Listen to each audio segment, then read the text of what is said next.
Shalom, terpujilah nama Tuhan. Bersyukur kita dijumpakan lagi dalam program Gerakan Membaca Alkitab. Hari ini kita sudah ada di hari yang ke-254 dan kita akan membaca dari kitab Daniel pasal 10 sampai kitab Daniel pasal 12. Sebelum membaca Alkitab, mari berdoa. Kami bersyukur kepadamu ya Tuhan, karena Engkau selalu menyatakan kasih dan kebaikan-Mu dalam kehidupan kami. Saat ini kami telah siap untuk membaca Alkitab di hari yang ke-254. Kami mohon Tuhan Engkau perlengkapi kami dengan hikmat sorgawi, supaya firman Tuhan yang hendak kami baca dari Alkitab terpahami dengan baik, dan kami selalu diberikan kerinduan untuk membangun hidup beriman kami di dalam firman Tuhan. Terima kasih ya Bapa, dalam nama Yesus kami berdoa. Amin. Saudara-saudara, mari kita ikuti pembacaan firman Tuhan dari kitab Daniel pasal 10 sampai pasal 12. Pada tahun ketiga pemerintahan Kores, Raja orang Persia, suatu firman dinyatakan kepada Daniel yang diberi nama Beltsasar. Firman itu benar dan mengenai kesusahan yang besar. Maka dicamkannyalah firman itu dan diperhatikannyalah penglihatan itu. Pada waktu itu aku, Daniel, berkabung 3 minggu penuh. Makanan yang sedap tidak kumakan, daging dan anggur tidak masuk ke dalam mulutku, dan aku tidak berurap sampai berlalu 3 minggu penuh. Pada hari ke-24 bulan pertama, ketika aku ada di tepi sungai besar, yakni sungai Tigris, kuangkat mukaku lalu kulihat, tampak seorang yang berpakaian kain lenan dan berikat pinggang emas dari Ufas. Tubuhnya seperti permata Tarsis, dan wajahnya seperti cahaya kilat. Matanya seperti sulu yang menyala-nyala. Lengan dan kakinya seperti kilau tembaga yang digilap. Dan suara ucapannya seperti gaduh orang banyak. Hanya aku, Daniel, melihat penglihatan itu. Tetapi orang-orang yang bersama-sama dengan aku tidak melihatnya. Tetapi mereka ditimpa oleh ketakutan yang besar, sehingga mereka lari bersembunyi. Demikianlah aku tinggal seorang diri. Ketika aku melihat penglihatan yang besar itu, hilanglah kekuatanku. Aku menjadi pucat sama sekali, dan tidak ada lagi kekuatan padaku. Lalu kudengar suara ucapannya, dan ketika aku mendengar suara ucapannya itu, jatuh pingsanlah aku, tertelungkup dengan mukaku ke tanah. Tetapi ada suatu tangan menyentuh aku dan membuat aku bangun sambil bertumpuk pada lutut dan tanganku. Katanya kepadaku, Daniel, engkau orang yang dikasihi, camkanlah firman yang kukatakan kepadamu, dan berdirilah pada kakimu, sebab sekarang aku diutus kepadamu. Ketika hal ini dikatakannya kepadaku, berdirilah aku dengan gemetar. Lalu katanya kepadaku, janganlah takut Daniel, sebab telah didengarkan perkataanmu sejak hari pertama engkau berniat untuk mendapat pengertian dan untuk merendahkan dirimu di hadapan Allahmu, dan aku datang oleh karena perkataanmu itu. Pemimpin kerajaan orang Persia berdiri 21 hari lamanya menentang aku. Tetapi kemudian Mikael, salah seorang dari pemimpin-pemimpin terkemuka, datang menolong aku, dan aku meninggalkan dia di sana berhadapan dengan raja-raja orang Persia. Lalu aku datang untuk membuat engkau mengerti apa yang akan terjadi pada bangsamu pada hari-hari yang terakhir, sebab penglihatan ini juga mengenai hari-hari itu. Ketika dikatakannya hal ini kepadaku, kutundukkan mukaku ke tanah dan aku terkeluh. tetapi sesuatu yang menyerupai manusia menyentuh bibirku. Lalu kubuka mulutku dan mulai berbicara. Kataku kepada yang berdiri di depanku itu, Tuanku, oleh sebab penglihatan itu aku ditimpa kesakitan, dan tidak ada lagi kekuatan padaku. Masakan aku, hamba Tuanku ini dapat berbicara dengan Tuanku? Bukankah tidak ada lagi kekuatan padaku dan tidak ada lagi nafas padaku? Lalu dia yang rupanya seperti manusia itu menyentuh aku pula dan memberikan aku kekuatan.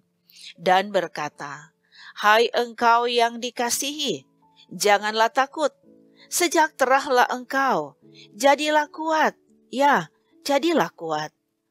Sementara ia berbicara dengan aku merasa kuat lagi dan berkata, Berbicaralah kiranya Tuanku, sebab engkau telah memberikan aku kekuatan. Lalu katanya, Tahukah engkau mengapa aku datang kepadamu? Sebentar lagi aku kembali untuk berperang dengan pemimpin orang Persia, dan sesudah aku selesai dengan dia, maka pemimpin orang Yunani akan datang. Namun demikian, aku akan memberitahukan kepadamu apa yang tercantum dalam kitab kebenaran. Tidak ada satupun yang berdiri di pihakku dengan tetap hati melawan mereka, kecuali Mikael, pemimpinmu itu. Seperti dahulu, aku juga mendampinginya untuk menguatkan dan menyokongnya, yakni pada tahun pertama pemerintahan Darius orang Media itu. Oleh sebab itu, aku akan memberitahukan kepadamu hal yang benar. Sesungguhnya 3 raja lagi akan muncul di negeri Persia, dan yang keempat akan mendapat kekayaan yang lebih besar dari mereka semua.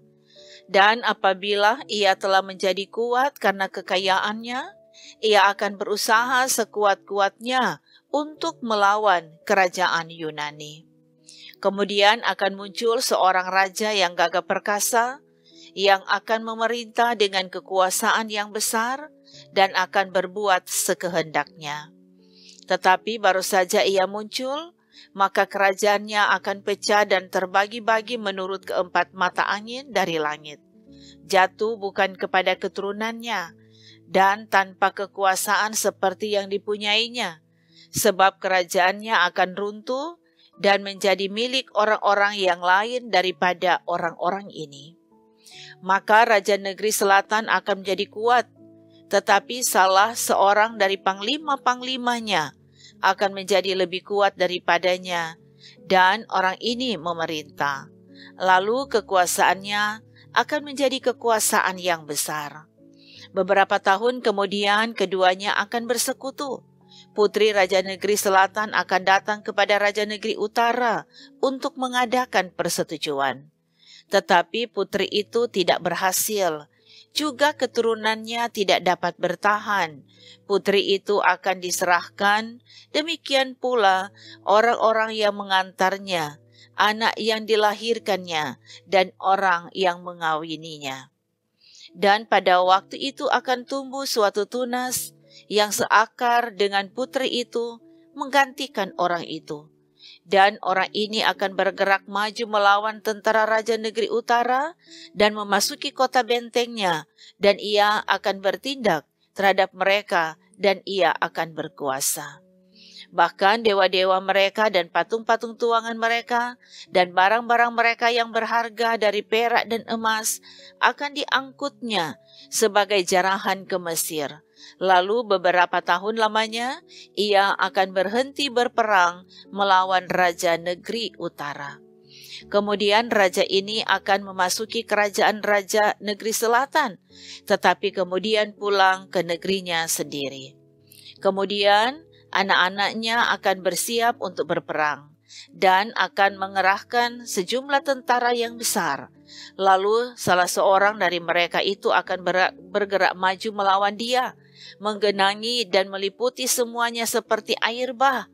Dan pada serbuan yang kedua kalinya, ia akan sampai ke benteng musuhnya. Maka menggeramlah Raja Negeri Selatan itu. lalu maju berperang melawan Raja Negeri Utara yang telah mengerahkan sejumlah tentara besar, dan tentara besar itu akan jatuh ke tangan musuhnya. Setelah tentara besar itu dihancurkannya, maka hatinya akan bermegah. Walaupun ia telah menewaskan berlaksa-laksa orang, ia tidak akan mempunyai kekuatan. Lalu untuk kedua kalinya Raja Negeri Utara itu akan mengerahkan sejumlah tentara besar, lebih besar dari yang pertama, dan beberapa tahun kemudian ia akan bergerak maju melawan dia dengan tentara yang besar dan dengan banyak perlengkapan perang. Pada waktu itu banyak orang akan bangkit melawan Raja Negeri Selatan. Juga orang-orang yang lalim dari bangsamu akan membesarkan diri, sehingga penglihatan itu menjadi kenyataan, tetapi mereka akan tergelincir. Maka Raja Negeri Utara itu akan datang, mendirikan kubu pengepungan dan merebut kota yang berbenteng, dan tentara negeri selatan tidak akan dapat bertahan, juga pasukan-pasukan pilihannya sekalipun, ya, tidak ada kekuatan apapun yang dapat bertahan. Sehingga raja yang menyerangnya akan berbuat sekehendak hati, dan tidak ada seorang pun yang dapat bertahan menghadapinya. Ia akan menduduki tanah permai dan seluruhnya akan ada dalam kekuasaannya. Kemudian ia akan berusaha untuk menguasai seluruh kerajaan orang yang lain itu. Ia akan mengadakan persetujuan dengan dia, dan seorang putrinya diberikannya kepadanya untuk menghancurkan kerajaan itu. Tetapi maksudnya itu tidak akan berhasil dan tidak akan menguntungkannya. Lalu ia akan memalingkan mukanya ke tanah-tanah pesisir, dan banyak yang direbutnya. Tetapi seorang panglima akan menghentikan penghinaannya itu, bahkan akan mengembalikan penghinaan itu kepadanya. Sesudah itu ia akan memalingkan mukanya ke kota-kota benteng di negerinya sendiri. Tetapi ia akan tergelincir dan jatuh dan tidak akan ditemukan lagi. Menggantikan dia akan muncul seorang yang menyuruh seorang pemungut pajak menjalani bagian yang terindah dari kerajaan itu. Tetapi beberapa hari kemudian ia akan dibinasakan, bukan oleh kemarahan atau oleh peperangan. Menggantikan dia akan muncul seorang yang hina, yang tidak memperoleh martabat raja, tetapi dengan tak disangka-sangka, ia akan datang merebut kedudukan raja dengan perbuatan-perbuatan licin. Seluruh tentara yang datang melanda akan dihanyutkan di hadapannya dan dihancurkan, bahkan juga seorang raja perjanjian. Dan dari saat diadakan persekutuan dengan dia, ia akan berlaku curang, dan ia akan maju serta menjadi berkuasa meskipun sedikit orang-orangnya. Dengan tak disangka-sangka, ia akan memasuki daerah-daerah yang paling subur dari negeri itu dan melakukan apa yang belum pernah dilakukan oleh para bapa dan nenek moyangnya, yakni menghamburkan rampasan dan jarahan dan harta di antara orang-orangnya, juga terhadap tempat-tempat yang berbenteng. Ia membuat siasat, tetapi hanya untuk sementara waktu. Kekuatan dan keberaniannya akan ditujukannya melawan Raja Negeri Selatan dengan memakai tentara yang besar. Dan walaupun Raja Negeri Selatan itu akan bersiap untuk berperang dengan tentara yang amat besar dan kuat, ia tidak akan dapat bertahan, sebab akan diadakan siasat terhadap dia. Dan orang-orang yang makan dari santapannya akan meruntuhkannya.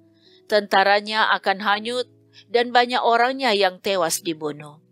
Dan kedua raja itu bermaksud jahat, dan sedang mereka duduk bersama-sama pada satu meja, mereka akan saling membohongi, tetapi hal itu tidak akan berhasil, sebab akhir zaman itu belum mencapai waktu yang ditetapkan. Kemudian ia akan pulang ke negerinya dengan banyak harta, dan hatinya bermaksud menentang perjanjian kudus, dan itu dilakukannya, lalu pulang ke negerinya. Pada waktu yang ditetapkan, ia akan memasuki pula negeri selatan, tetapi kali yang kedua ini tidak akan sama dengan yang pertama. Karena akan datang kapal-kapal orang Kitim melawan dia, sehingga hilanglah keberaniannya. Lalu pulanglah ia dengan hati mendendam terhadap perjanjian kudus, dan ia akan bertindak setelah pulang kembali. Ia akan menunjukkan perhatiannya kepada mereka yang meninggalkan perjanjian kudus. Tentaranya akan muncul. Mereka akan menajiskan tempat kudus, benteng itu, menghapuskan korban sehari-hari, dan menegakkan kekejian yang membinasakan. Dan orang-orang yang berlaku fasik terhadap perjanjian akan dibujuknya sampai murtad dengan kata-kata licin. Tetapi umat yang mengenal Allahnya akan tetap kuat dan akan bertindak. Dan orang-orang bijaksana di antara umat itu akan membuat banyak orang mengerti. Tetapi untuk beberapa waktu lamanya, mereka akan jatuh oleh karena pedang dan api, oleh karena ditawan dan dirampas. Sementara jatuh, mereka akan mendapat pertolongan sedikit, dan banyak orang akan menggabungkan diri kepada mereka secara berpura-pura. Sebagian dari orang-orang bijaksana itu akan jatuh, supaya dengan demikian diadakan pengujian, penyaringan, dan pemurnian di antara mereka, sampai pada akhir zaman.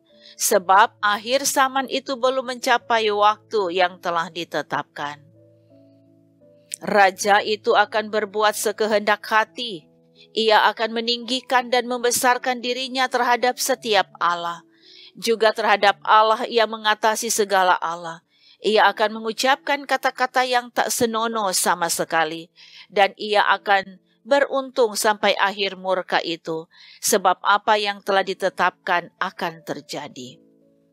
Juga para Allah nenek moyangnya tidak akan diindahkannya, baik pujaan orang-orang perempuan maupun Allah manapun juga tidak akan diindahkannya, sebab terhadap semuanya itu ia akan membesarkan diri. Tetapi sebagai ganti semuanya itu, ia akan menghormati dewa benteng-benteng. Dewa yang tidak dikenal oleh nenek moyangnya akan dihormatinya dengan membawa emas dan perak dan permata dan barang-barang yang berharga. Dan ia akan bertindak terhadap benteng-benteng yang diperkuat dengan pertolongan dewa asing itu.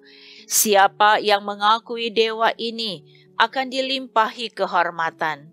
Ia akan membuat mereka menjadi berkuasa atas banyak orang, dan kepada mereka akan dibagikannya tanah sebagai upah. Tetapi pada akhir zaman, Raja Negeri Selatan akan berperang dengan dia, dan Raja Negeri Utara itu akan menyerbunya dengan kereta dan orang-orang berkuda dan dengan banyak kapal, dan ia akan memasuki negeri-negeri dan menggenangi dan meliputi semuanya seperti air bah. Juga tanah permai akan dimasukinya, dan banyak orang akan jatuh, tetapi dari tangannya akan terluput tanah Edom, tanah Moab, dan bagian yang penting dari Bani Amon. Ia akan menjangkau negeri-negeri dan negeri Mesir tidak akan terluput. Ia akan menguasai harta benda emas dan perak dan segala barang berharga negeri Mesir, dan orang Libya serta orang Ethiopia akan mengikuti dia. Tetapi kabar-kabar dari sebelah timur dan dari sebelah utara akan mengejutkan hatinya, sehingga ia akan keluar dengan kegeraman yang besar untuk memusnahkan dan membinasakan banyak orang.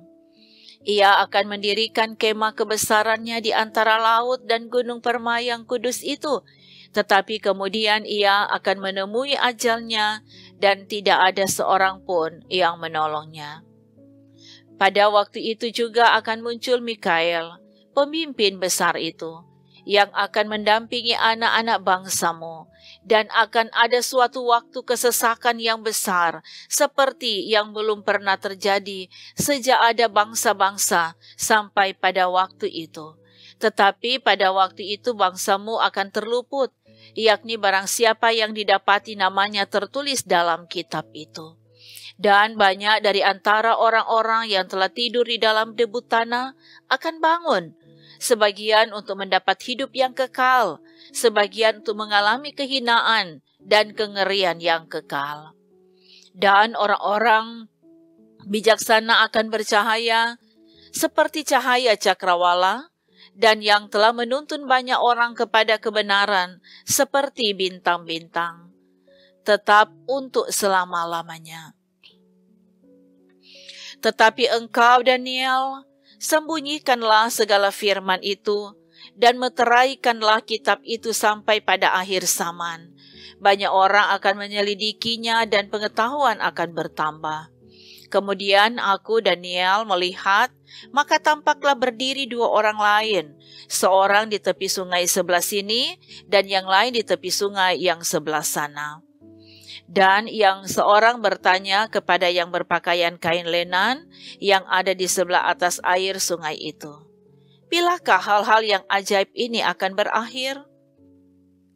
Lalu kudengar orang yang berpakaian kain lenan yang ada di sebelah atas air sungai itu bersumpah demi Dia yang hidup kekal, sambil mengangkat tangan kanan dan tangan kirinya ke langit. 1 masa dan 2 masa dan setengah masa, dan setelah berakhir kuasa perusak bangsa yang kudus itu, maka segala hal ini akan digenapi. Adapun aku memang kudengar hal itu, tetapi tidak memahaminya. Lalu kutanya, "Tuanku, apakah akhir segala hal ini?"